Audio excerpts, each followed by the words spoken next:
Yes, yes, yes, yes, yes, yes, yes, yes, yes. Yes. Y'all know what the vibes is. We waking y'all up. Good morning, Philadelphia. This is Good Morning NFC East. I'm your host, Tone DeShields II, filling in for Jeff Kerr, who's holding it down in Arizona, Glendale, Arizona, covering Super Bowl 57 for CBS Sports and JAKIB Sports. But I have a very special guest, man. A guy that I respect in this thing, a guy that works hard. My man, from Philly to podcast and Fanfield Sports, Joe Castro. How are you feeling, my man? I am good. I am 2 days away from watching my team possibly rewrite some history books, man. I'm feeling great. And you know, you say the respect, and I love, I got love for you, man. And you're the only person that could get me up this early to do a show. So there's love there, Tone. But no, I'm excited, man. I'm excited for this weekend, brother. How you doing? I'm doing good, man. I can't complain. You know, it's so funny. It is definitely hard getting people up at this time, especially if we're in a different time zone. So, luckily, we're in similar time zones, if I'm not mistaken. So, Yes, sir. Yes, sir. so actually, we both taking that L right now. Let's just hop right into it, man. Eagles Chiefs Super Bowl 57, number one seed versus number one seed, number one pass defense versus number one passing offense. Patrick Mahomes versus Jalen Hurts. Man, how did we get here, man? Just tell me your overall thoughts of the Eagles' journey from, week one up until now. Then we'll start to dig into the details as we go. Look, man, I mean, we have to give a lot of credit where credit is due, right? A lot of players individually got better, right? You look at Jalen Hurts, he got better. You added a lot of players. Devontae Smith took a step from year one to year two. Offensive line, some of those younger guys, they got better as time went on. Defensively got better. But realistically, we got to give some kudos to Howie Roseman, man. Howie put together an amazing team. This coaching staff, I think that they are perfect for this team. And I just think that everything went together perfectly. Obviously, they had to go out there and put on a show and play each week, which they did. But it just feels so good. I'll say that much. I know a lot of people are saying, the Eagles got lucky. They got an easy schedule. I wish we had their path during the playoffs. At the end of the day, you play who's in front of you. Every other team had a very similar opportunity. I mean, you look at the beginning of this year and you look at the strength of schedule, which everybody loves to bring up.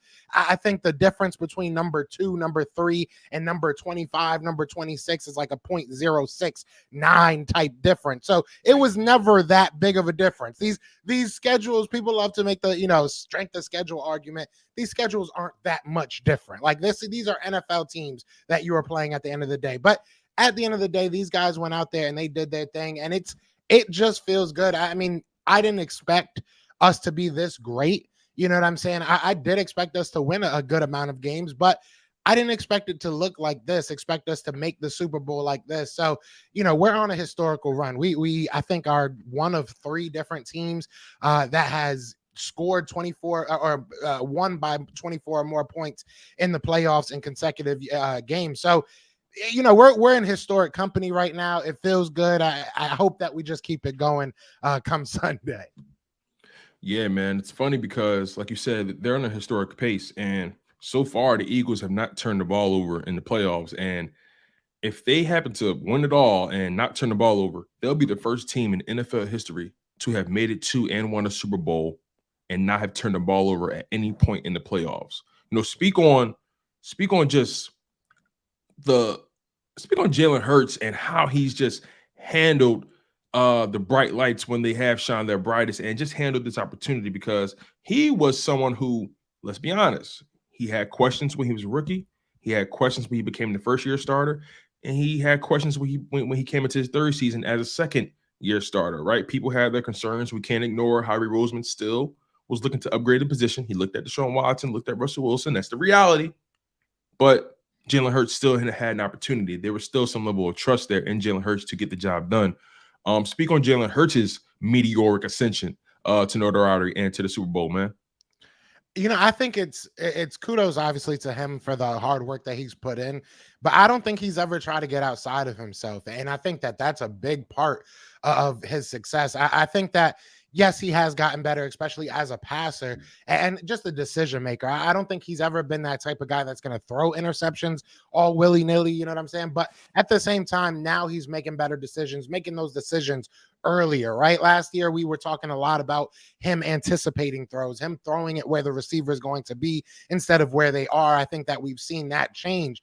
But even so, I don't think he's ever, I was talking to my girl about this earlier because she was talking about Patrick Mahomes and the Eagles and, Jalen Hurts. Everybody's telling her it's the team around him. It's not him.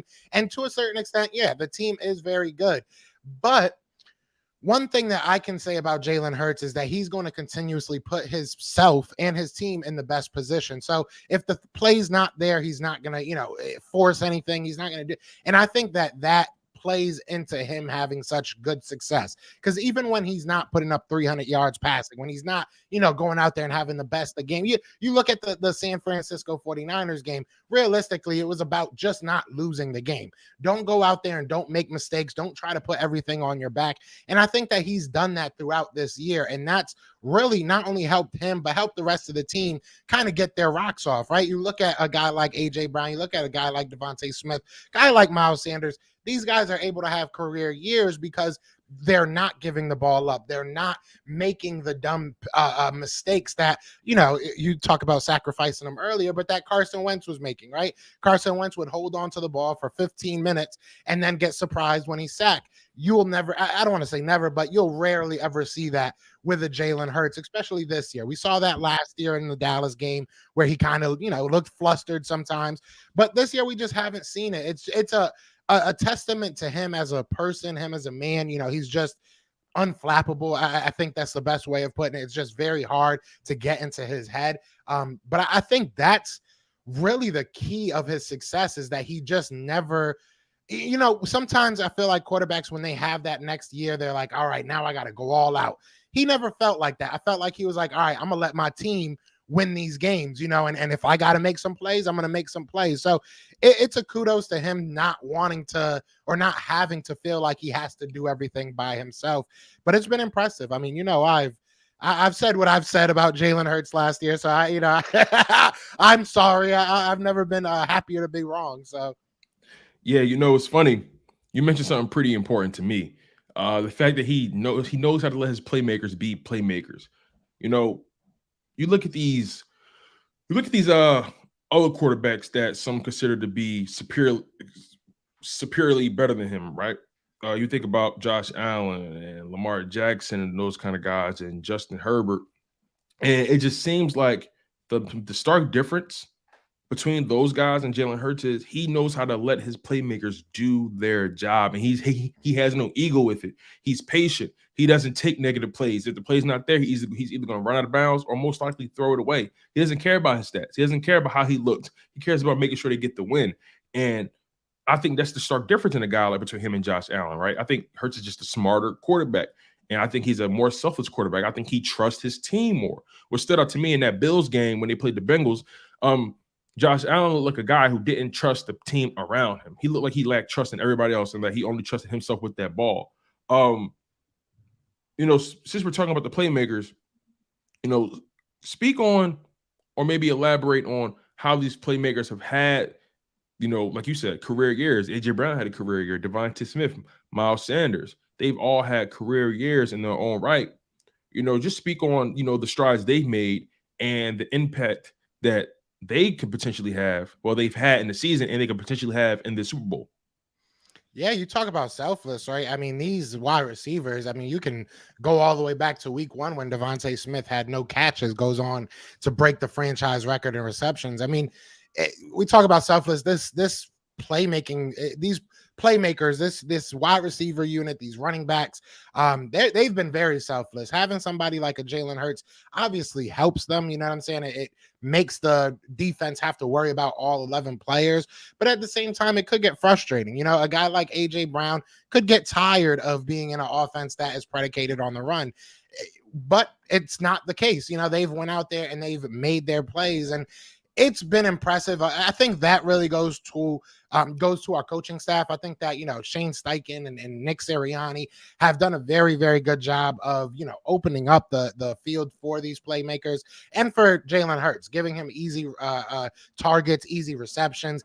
I think that I was talking to Fran Duffy the other day on the show, and it's like, you look at the tape from Nick Sirianni and this offense and Shane Steichen, and I really don't understand how anybody gets a notion that he's getting a free ride. Some of the stuff that he does is very intricate. Some of the stuff that he does is very new in a lot of ways. So I think that is attributed to the coaching staff. I think that they're putting them in great position for success, but at the same time, it's that selflessness again. It's that the team wanting to win no matter what, and AJ Brown is rewarded with a career year and 1,400 plus yards. I mean, it's crazy to really think, because Jalen Hurts didn't go out there and throw the ball all over it was never a game where he threw the ball 50 times, and yet we're seeing the best passing offense we've probably ever seen as a Philadelphia Eagle. I mean, it's insane how everything worked out, and obviously the extra game helps and everything, but it's just been impressive. I think that it's a total team unit, team effort, going to the staff, going to the players themselves, and then obviously Jalen Hurts, just understanding that at any moment, you look at Dallas Goedert, he didn't get, necessarily the touches he might be used to, but at any moment you can have that big play, and I think that they're okay with that. Even you see AJ Brown on the outside blocking sometimes, Devontae Smith, but they don't care what it is. And I think that that's going to help us again this Sunday. They don't care what their stats look like. They're out here to win. And it's a beautiful thing. That's what Philly is. That's really what Philly's all about. It's that blue collar. We're going to tough it out. It doesn't really matter. I've said this a million times. I don't care if Patrick Mahomes and his squad goes out there and scores 1,000 points. As long as my Eagles score 1,001, that's all that matters to me, is just go out there and win the game. So I think that mentality has kind of infected the whole team. And I think that's what you're seeing from these playmakers, and that's what you're seeing from Jalen Hurts. Absolutely. You mentioned the blocking, right? I'm looking at, I'm always looking at the mic'd ups, and I'm always looking at, all 22 and different things like that, things so you can, relive the game, NFL plus, all that kind of stuff. And these guys, AJ Brown and Devontae Smith, Dallas Goedert, these guys get happy when they make a key block. Like, these guys are legitimately happy to block. I saw Devontae Smith block for Boston Scott's touchdown in that I think it was the San Fran game, I think it was. But I can't remember what game it was exactly, but it was in the playoffs. But Boston Scott ran it in, and he just got in. He just got through the pile on. But Smith made a key block. If Smith doesn't make that block, Boston Scott's not getting in that end zone. And you just see how eager these guys are when they block. You saw Smitty blocking in that Jaguars game. He made a key block for Miles Sanders, I think, and he just gets amped, gets up. That mentality, that comes directly from, Jalen Hurts. It starts at the head, and Jalen Hurts has been leading his team. That's why it always blows my mind when people say, "Oh, he's just along for the ride." He doesn't have to do anything. Anybody can quarterback this offense. Chris Sims, so it's just, matter of fact, give me your opinion about all the naysayers, right? Because it's one thing to say, it's one thing to be technically critical. You acknowledge the success, but you also acknowledge, man, this kid, he's made the strides, and Lord knows what his ceiling is. Maybe you see little flaws in his game. Maybe he's not the most talented thrower, right? But speak on this, just the criticism he's gotten from guys like Chris Sims and, the Nick Wrights of this world, just the guys that have just, it seems like they're ignoring what their eyes are telling them, or they're just trying to hang on to their priors and double down because their ego's involved. I think they're bored. If I'm being 100% honest with you, Tone, I think that it's low-hanging fruit. It's a conversation you can have because our team is so good. It's funny because last year we didn't give him any credit because, we go to the playoffs, but we don't win. Obviously, it was a bad, game, and it was a tough year, but we did make the playoffs. I think that he brought this team further than it really should have been. This year, if you're really sitting here saying that he's along for the ride, or, anybody could do what he's doing, I have a hard time believing that because of a lot of the things that we said, man. Like the selflessness that Jalen Hurts shows, the ability that he has as a runner, obviously is very rare, but just the team continuity that he built. It's nobody. We can sit here and praise Howie Roseman, praise the coaching staff, which they all deserve it. But Jalen Hurts is the engine. Jalen Hurts is the guy. Whether it's an emotional thing, whether it's the plays that he makes on the field, he is the leader. You can put almost anybody else in this lineup. You can put anybody else at that quarterback position, and we're not getting the same exact type of offense that we have right now, or same type of team. There's games that we don't necessarily even go out there saying we have to go out there and score 1 million points, which this game is probably going to be like that. This is the type of game, and I think that Jalen Hurts is perfect for this type of game, where you have to just move down the field. Just methodically move down the field. Your offense is kind of attached at the hip with your defense when you're going against a player like this. And I think that there's not many quarterbacks that can do that or are willing to do that. There's a lot of quarterbacks that want to throw the ball, 50 miles down the field or 50, yards down the field every play. And Jalen Hurts understands that maybe that's not what we need to do. I think Jalen Hurts is, he is a coach's son, and that shows. He understands the game. And honestly, Chris Sims is kind of an idiot in my opinion. Like, I think that he's just upset now because everybody was going at him. He put out this video of him and Micah Parsons dapping it up, talking about they're the most hated in Philly. Like, bro, to me, it's like, it's comedy at this point. To me, it's just like, you want to be seen. That's okay. Like, go ahead. People are going to retweet it. People are going to like it. That's fine. If that's how you want to, get your face on the TV, that's fine. I know there's a lot of media covering the Super Bowl. You got to stand out in some way, but that's all it feels like. It feels like as soon as the Eagles won against the San Francisco 49ers, I kept on getting told how we got so lucky. Tone, we thank God Josh Johnson was their starter. Don't get me started, man. Thank God. Brandon Ayuk, Deebo Samuel, Christian McCaffrey, all these. Didn't their kicker talked? Their kicker was upset. Like, I'm not taking no defensive advice from a kicker. Come on, bro. Like, it's like, why are y'all so mad, man? It's hilarious, though. It is. It is. It's funny. I want to ask you this, right? Has there ever been a moment in the Eagles' history where fans deserve to be so confident heading into a game like this? Because, again, the Eagles are, let's be honest, their team is significantly more talented than the Chiefs, but the Chiefs are top-heavy with guys like Patrick Mahomes, Travis Kelce, Chris Jones, and then after that, it's just a bunch of dudes. Mm-hmm. Why do the Philadelphia Eagles deserve to feel as confident as they've been, throughout this process of getting to the Super Bowl? I said this before. I feel like this year, the difference between this year and 2017, because obviously we won the Super Bowl then, right. But the difference between these 2 years is that I never tasted it in 2017, right? It was like, it felt like a good story. You had all these injuries, and it was like, I would love to get the Super Bowl. But to your point, this year we deserve it. We are the better team. We have been the better team throughout this year. And this is the first time that it feels, to blatantly answer the question, yes, Eagles fans should be more confident than ever in their history, because this is probably the best team that we've ever had as a Philadelphia Eagles fan. And that's not to say that, we'll never win again and, never will we see this again. But this is one of the best opportunities you're going to get. You have a hobbled, unfortunately, and this is not, I'm not bragging about it, but you have a hobbled quarterback on the other side, Patrick Mahomes. We don't know what we're going to get out of him. Like you said, we have the players to match up with their players. I mean, yes, Chris Jones can definitely make some damage happen. He's going to move all around the defensive line. But there's not one spot on that O-line that I'm worried about him going against. And beyond that, there's not many people I'm worried about. So yes, we deserve to be very, very confident. And I think that this is so different in the way that we should be going about it, because in 2017, it felt like we want it, we need this, we want our first ring. Now that we got our ring, we know what it feels like. We know what it looks like. Don't tell me if I'm wrong. This looks like a Super Bowl team. So I think that we should be confident.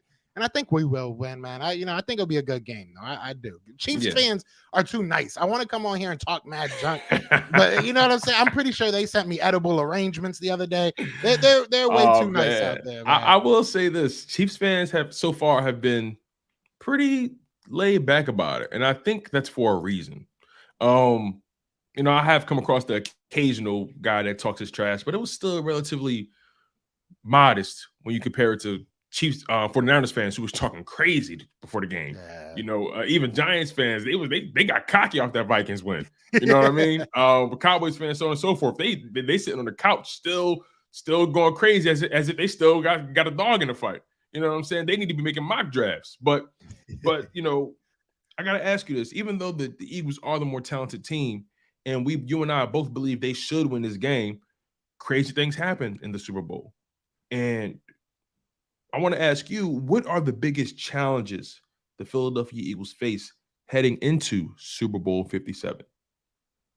I will say the low hanging fruit is Mahomes, right? I mean, this is the best quarterback and possibly offense that we're going to face all year. I mean, Patrick Mahomes is no joke. Andy Reid is one of the better, if not best, offensive minds in the game. Definitely one of the best coaches of my generation. So, I mean, we're going against a great offense, a proven offense, right? They know what they're going to be come Sunday. Offensively, I think that we're going to be challenged as well, though. This team is a mirror of ourselves in a lot of ways. Maybe not the players, but we both got the same amount of turnovers this year, defensively at least. They got 4, we got 4. And they've been able to make some plays. They're very opportunistic. Now, Jalen Hurts doesn't, like I said earlier, he doesn't give up the ball that much. And he's not a guy that's going to really be, chucking it all around the field. But they're gonna try and take their shots. And when they do, we've seen a slight decline since Jalen Hurts been hurt with that shoulder injury in those deep shots. So if he is a little bit off, Chiefs are going to take advantage of it. So that is going to be a challenge. We're going to have to be smart and not make mistakes like that. But I think the biggest challenge is going to honestly, it's going to come down to our linebackers. And that's really how I feel. I feel like depending on what this coaching staff wants to do with the Travis Kelce, that's the only person I feel like can beat you. Like, I think that, look, obviously the rest of the guys, you got Juju out there. You got a couple, I don't know if Kadarius Toney's playing or not. You got a couple players out there and everything. But the only person that really, really scares me and can take over the game, in my opinion, is going to be the connection of Patrick Mahomes and Travis Kelce. If you let them go off, then it's going to be a really tough time beating this team. So it comes down to the linebackers. Maybe Chauncey Gardner-Johnson is a guy that, kind of just heads up on him. But TJ, I need you to be the guy you were in like week 8, as a pass coverage guy. I need Kaiser White to be that guy that we all loved, early in the season. I need these linebackers to really, really step it up because they're going to be tested. That even by the wide receivers, they put their wide receivers, up against their linebackers a lot. They have some weapons, and the way that they utilize them is very unique. So I think that they're going to attack our weaknesses, which, not many on the defensive side, but I think the linebackers are just going to have to step up. There's going to be a big game for them. So Jonathan Gannon, right? He's gotten a lot of heat throughout the past couple of years, and the numbers say he's a pretty good D coordinator, but there are times where we question his philosophies, right? Allowing cornerbacks to play 5 to 10 yards off the line of scrimmage, and the lack of aggressiveness. But with the front four, man, 70 plus sacks on the season, including the playoffs, man, like you can't argue against those results. But in this game, you have a guy in Patrick Mahomes who has a high football IQ in terms of pocket awareness and sensing pressure and making plays outside of the pocket and just doing so many different acrobatic things. Some people call him like the Steph Curry of the NFL. It's like you don't teach people to play the game like him, but you wish people played the game like him. You know what I mean? So speak about the challenge that Jonathan Gannon is going to have game planning for a guy like Patrick Mahomes, who's just so unpredictable at that position. Yeah, to talk on Gannon real quick, something I think I heard that I think is funny. Somebody told me, look, I like to make my pizza at 400 degrees, but if you cook it at 425 and it tastes better, I'm not going to complain, right? And I feel like that's what we got with Jonathan Gannon. It's like, I don't want to, this isn't the defense I'm used to. I like to see the exotic, blitzes and all that. But at the end of the day, this is the best defense we've seen statistically. So it's like, I'm going to shut up and wait till something happens that I can be like, see, that's what we're going to. And they're getting home with 4. Like you can't. Exactly. So it's like, how can I really complain? Yeah, you can't really complain. But I mean, as far as Mahomes, a lot of people are saying, keep him in the pocket. Don't let him run around. I want to see if that calf's okay. I want to see if that ankle's okay. I'm going to be 100% honest. If I'm Jonathan Gannon, I'm trying to get him out of that pocket. I'm trying to see if he can beat Steph Curry today, because we know that you're hobbled a little bit. So we got to take advantage of that. If he, looks fine, then maybe you change it up a little bit. It is going to be tough. It's going to be very tough, but you do have the players, especially on that D line, to do it. This might not be a game that you see a lot of Linval Joseph, a lot of, and maybe Ndamukong Suh, but those run stoppers might not be the guys that are out there as much as they previously were. I think that you're going to try and get after that guy. I think that's the smartest thing you can do, is make him make those throws on the run, make him get out of the pocket, make him try to, do those jumping backwards passes that he does. Like, you have to make him get out of the pocket, because if he's not 110%, you're going to see that quickly, and they're going to make mistakes. This is a defense that has taken advantage of, just mistakes in general. And that's what we need to do. We need to make him make mistakes. I'm not of the mindset of, playing back and just trying to hope that he doesn't. Go after that man. Go after him. Make him uncomfortable. See if that ankle's okay. And we'll work from there and see what happens from there. It's going to be a challenge, but we'll see. I think that this team is up to it. Do I think that Jonathan Gannon himself is going to come up with like the craziest, game plan? Maybe not, but I think that this team is going to make plays. I think Gardner Johnson, I think Avonte Matt, I think those guys are going to prove their worth come this game. I think they're going to make some huge plays for us. Couple last questions for you, Castro, before I get you out of here, man. This is Joe Castro from Philly the podcast. This is JAKIB Sports' Good Morning NFC East. Make sure you guys smash that like button. We appreciate you guys for being along for the ride, man. It's Super Bowl Friday, and again, there's so much on the line. There's so much to gain, so much to lose on both sides for the Eagles and Chiefs. In your opinion, who has the most to gain from winning Super Bowl 57? The Jalen Hurts, Nick Sirianni tandem, or the Patrick Mahomes, Andy Reid tandem? That's a good question. I feel like Jalen Hurts and AJ Brown are just getting started. That's a good question. I would say that it means more for like an Andy Reid. I think that would like really just solidify his Hall of Fame like coaching status. I think there's really no question. I think that realistically, I think the Eagles, if they win, it will be amazing. And like I said, it could kind of like, just spark a nice little run for this team. Maybe we win a couple of championships because we do have such a young team. But if I'm talking about like meaningful, meaning, probably for Patrick Mahomes and his squad. I mean, you look at what happened this offseason. They get rid of Tyreek Hill. They're still able to make the Super Bowl. Everybody's wondering if it's Tyreek, if it's Patrick Mahomes, and they kind of are able to squash that. This would do a lot for Patrick Mahomes as far as him being in the Hall of Fame, and it's still very early. But if he loses this, you look at it and it's like 1-3 in the Super Bowl, I believe, right? You kind of start looking at him a little bit differently. So, I mean, I would say probably more important in their eyes, like for what their legacy is for the Chiefs. But I mean, if the Eagles win, I think that it could spark something for this franchise. So it's important for us too. Don't get me wrong. But I think probably legacy wise, I would probably give it to Patrick Mahomes and Andy and Travis Kelce. Yeah, I think those guys are 1-2 in the Patrick Mahomes era in the Super Bowl. They beat San Fran. They lost to the Bucs, and then if they lose Sunday, they would lose to the Eagles. So yeah, they'd be 1-2 in that era. Let's get your score prediction. And also, I want to get your Super Bowl MVP prediction, right? We're operating under the assumption and the guise that the Eagles will win this game, right? So I want your score prediction, and I also want you to give me who your Super Bowl MVP could be on offense and who it could be on defense, right? Obviously, there's obvious choices on offense and defense. If you like, you can give dark horses as well for the award. So score prediction, I'll give that after I give my MVP. I got to think of that for a second because there's a couple numbers floating through my head. I'm gonna be honest, but offensively, I AJ Brown. I don't know why, but something just tells me AJ Brown's gonna go crazy this game. I really do feel like he is. If I had to pick a dark horse on the offense, I'd probably say Kenneth Gainwell. I think Kenneth Gainwell is a guy that can end up kind of like a Corey Clement, kind of being that guy that comes out of nowhere and has a big game for us. If I'm saying Defense, if I'm saying defense, I'm saying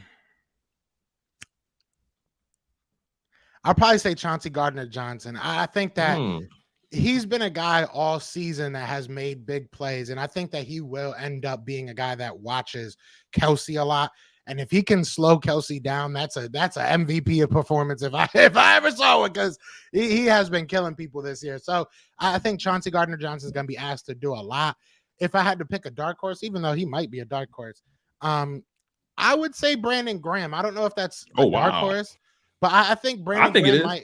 Yeah, he's not the starter, right? So I think he might end up making some huge plays. I mean, we saw what he did in the Super Bowl last time. So he's going to be a guy that's interesting. And another reason why I say that is because, like I told you, I don't think that you're going to see the big boys in the middle of the line, the D line that much this game. I think that this is going to be a game that you say, all right, Brandon Graham, go out there at D line. Let's try and fool them a little bit. And they're not that great on the interior D lines or offensive line. So that's what I think.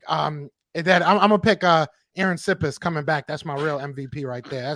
I'm hyped that my guy's coming back. Really. Oh man. Now that score prediction, man, lock it in. I'm gonna say 27-17. I think the Eagles win 27-17. I think it's gonna be a really good game. I think it's gonna come down to that wire. Okay, I like that. I'm gonna lock mine in as well. Earlier in the week, I had 31-21. I'm gonna change that to 34-24. So everybody in the chat, hold me accountable to that. Score prediction for me, 34-24. Castro, man, I appreciate you for waking up early with me, my man. This is my man Joe Castro from Philly the podcast and Fanfield Sports. It means a lot to me that you were able to kick it this morning, my guy. You know, my pleasure. Make sure you guys go subscribe to him at Philly the podcast. He's doing great work over there, and more things to come. Castro, my guy, take care. I appreciate you. Yes, sir. God bless, man. Be good. Likewise. Man, you guys, that was a hell of a show. So this is what we're going to do really quickly. We're going to take a 1-minute break, and then we're going to come back and close the show. I'm your guy, Tone DeShields II, and we're holding it down here at Good Morning NFC East for the main man, Jeff Kerr, who's holding it down in Arizona. Keep it locked, you guys. We'll be right back.